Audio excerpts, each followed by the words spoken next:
teach you something. But some of us are here because we want to learn something.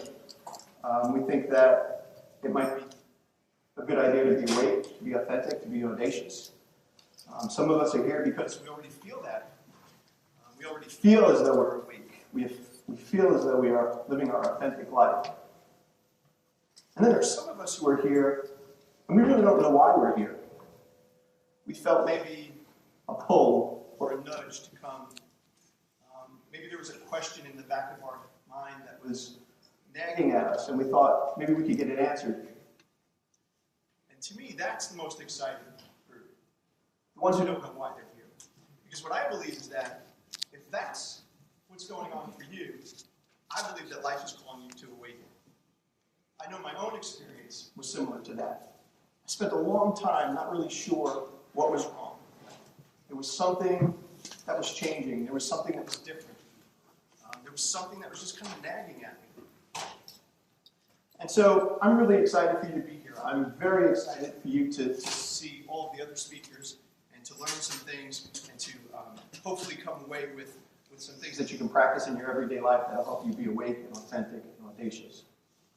Excuse me. Yes, ma'am. Thank you. I don't know how this is going to work. Okay. So, to be present, right, and awake. So let's talk a little bit about this metaphor about being awake. It's clearly a metaphor, right? Because we woke up this morning, we got out of bed, we showered, or do what we do, and we have breakfast and coffee, and we got in the car, and we came here. And so clearly we're awake. We go to sleep every night, we wake up in the morning. So the metaphor is talking clearly about something else, right? The metaphor is talking about an awakening of consciousness, an awakening of the mind. What we're really referring to is how do we awaken to life? So I'll give you a little bit of an example. I thought about this the other day. When I was a kid, I think the times when I was most awake were playing hide and seek. And if you think about it, when you play hide and seek, right, you get into your perfect spot. You get really, really still. You get very quiet. And what happens? You start to feel your breathing, right? You start to notice how heavy you're breathing. You start to feel your heart beating. And then you start thinking about the person who's seeking is going to come by pretty soon. And so you start listening. You start listening really, really hard. You know, you listen with that superhuman strength that you think you have when you're a kid. And so in that moment of hide and seek, when you're just waiting and you're listening, you're so present, you're so alive. That's what it means to be awake. That's what it means to be present, right? That's what it means to enjoy life. And so that's a little bit about the metaphor, I think. And before we get too far into the metaphor, into the awake part of that metaphor, I want to talk a little bit about what it means to be asleep. Because I think if we use the contrast, it gives us a better idea of what it means to be awake. And so we know that when we go to sleep, we shut out everything, right? We've got the lights are dark, we have the blinds pulled, and the covers are up, and everything is shut out. And so in that time when we're sleeping, the only thing that's happening for us is what's going on in our dreams, what's going on in our head. And sometimes, that might be a dream about what happened that day. It might be a dream about what happened in the past. It could be something that's complete fantasy. But the one thing that's true about all of those situations is that they're not real. They're just constructed by our thinking mind. And so many of us walk through life that way. We walk through life as if we're in a dream. I'll give you a good example. Sometimes when I wake up in the morning, before my feet even hit the floor, I start thinking about what's going to happen. I'm going to wake up. I'm going to get out of bed. The first thing I have to do is have to go to the bathroom. Go to the bathroom, then I'm going to wash my face, then I'm going to go downstairs and get coffee. And so I do this whole narration thing, and it totally gets in the way of whatever the experience is. I am narrating my life sometimes throughout the whole day.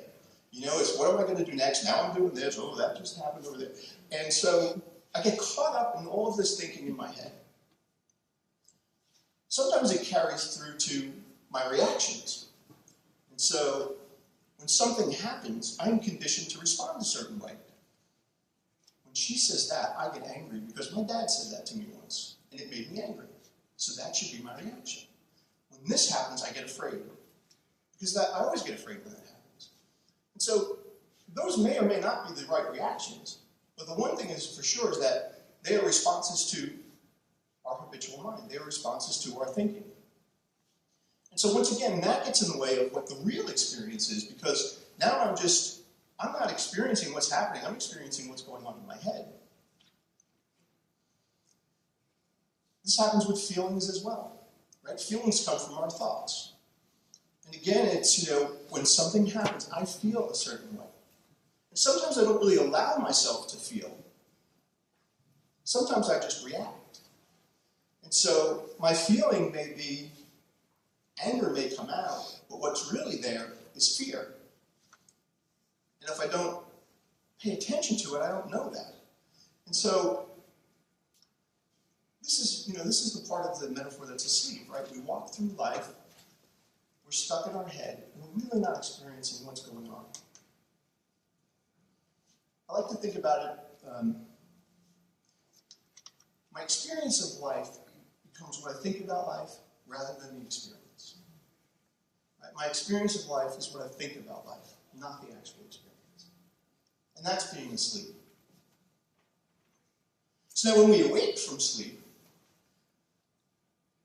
what happens, right? You wake up in the morning, and if your mind is not running off in a million places, all of a sudden you realize the sun is shining. You smell the coffee that's brewing in the kitchen, hopefully.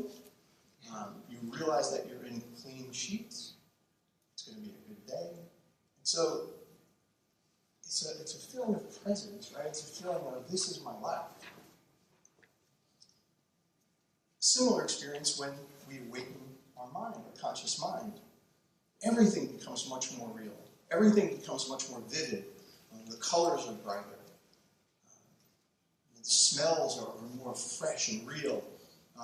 Our experience just changes when we're awake. I'll give you another example. For me, that moment of feeling awake, it came in a motorcycle accident for me. So now I wouldn't recommend that anybody do that, because it wasn't as much fun as it sounded like it was. But I was out on my motorcycle. It was a beautiful fall day. And I came up over a hill, and I realized that there was trucks stopped in front of me, not very far. And I didn't have enough time to react, There were cars coming at me from the other way. There was nowhere to go on the right, and so I just hit the brakes, and what happened happened. And what happened was the bike fishtailed, and I went down with it, and I skidded with it. And in that moment of being dragged along the pavement, what I realized was that the sky was a bright blue. I realized that I was surrounded by this silence, this stillness. I could smell the dirt on the ground, I could smell the fresh-cut grass. And in it all, I knew that I was going to be okay. But that was the most awake I had ever felt in my life. I had never felt that awake and that present before. And I realized that some of that was the adrenaline and everything else. Your body takes over. But that experience, I wanted that. I wanted more of that. But I didn't want to do that again. So, through time, I've learned a couple of things to do. And there are three things actually, and these three things help me be awake, and they help me be present. And when I practice them on a regular basis, they become sort of automatic, And so I'm going to tell you what these three things are. The first one is to stop. And when I say stop, I mean stop all doing. Just for a moment, stop thinking, stop the physical doing, just stop. Be present, just be right here. You may have heard the expression, we're human beings, not human doings, right? We are constantly doing. And so the first thing to do is just stop, be present, be right here. The second thing is to breathe. Now, I am really excited for you to meet Jonathan. Jonathan is going to share with you about the importance of the breath and the power of the breath. And You would think it's fairly obvious, right? We're breathing. It keeps us alive. But we don't really pay much attention to it. We're consciously not really aware that we're breathing unless we stop and pay attention to it. And so the second thing to do is to pay attention to your breathing. Just notice that in and out. And when you pay attention to your breathing, what you see is that, and what you notice is that at the end of every breath, there's a pause. There's a gap before the next breath starts. And in that gap, there's also nothing. And so you pay attention to that. So you stop, you breathe. The last thing that you do is you listen, like hide and seek. You stop, you breathe, you listen. And you listen very, very deeply. You listen to what's going on around you, but you also listen to what's going on inside. You listen for what's not there, if that makes sense. You listen for the stillness. And it's that stillness that really changes the moment. It's that stillness that connects you with the moment, connects you with other people who are in the moment. And so, when you stop, you breathe, and you listen, you become present. You become awake. You transform whatever the experience is. You give yourself a moment to have the true experience. So those are my three things. Stop, breathe, listen. Now, the one thing about doing this is that not only does it transform the good moments, it transforms the not so good moments. And so I've heard it said that, you'll feel better, but you're going to feel everything better. And that's okay, right? Because in the past, I didn't want to feel anything. And that's not really being alive. That's not being awake. So now, I want to feel everything. I had one of those moments where it was not such a great moment. I was living with my sister, and she had a refrigerator out in the garage, a second refrigerator, for all the excess stuff for the kids and the dogs and all that kind of thing. And so I was out in the garage, and I was getting something to take to work, and she was backing her car out of the driveway. So as she backed out of the driveway, I noticed that she was going to hit my car. And I just stopped. And I took this breath. And I felt this emotion just pass through me. And my reaction should have been, oh my gosh, stop, you're hitting my car. I should have been angry. But I didn't have that reaction. What I felt was, I felt sadness. I felt a sense of loss. The moment was transformed just because I stopped and I breathed. I listened to what was going on within me. So I think that's the power of doing those three things. Is that no longer am I beholden to my conditioned response. Instead, I can feel what's really happening. I can be awake for the moment. Now that didn't just happen because I thought about it. It happened automatically. And it happened because it's something that I practice. And so you can practice this anytime. In fact, one of the things I like to do is, when I'm in a restaurant, if it's really busy and noisy, I stop and I listen. What I try to do is I try to listen for all of the conversations. Because in a noisy restaurant, you hear that ding, and it's really, really loud, and you don't eat. But I try and listen for all of the conversations. And what you start to find is you start to hear little conversations here and there. And all of a sudden, that room changes. All of a sudden, I'm connected to everybody in that room. The other thing I do is in the mornings, when I'm driving to work, I turn the radio off, and I just get quiet, and I listen. The car is one of those places where, I don't know if this happens to you, but there are times when I'm driving, and all of a sudden I look around and where the heck am I? And it takes me a moment because I've been so much up in my head. And so it's a great place to just sort of get quiet and pay attention. And I think if you practice these things over and over, what will end up happening is you will do it automatically. In fact, instead of thinking about the times when you are awake in your life, you're going to notice the times when you're not awake. And that's what this is about. You can't do this perfectly. You can't do it all of the time. And if you can, that's amazing. But you want to find those moments where you can do it. And you start out by just being very conscious of it. So, I'm going to wrap up by saying that there are three things that I want to, say before I leave.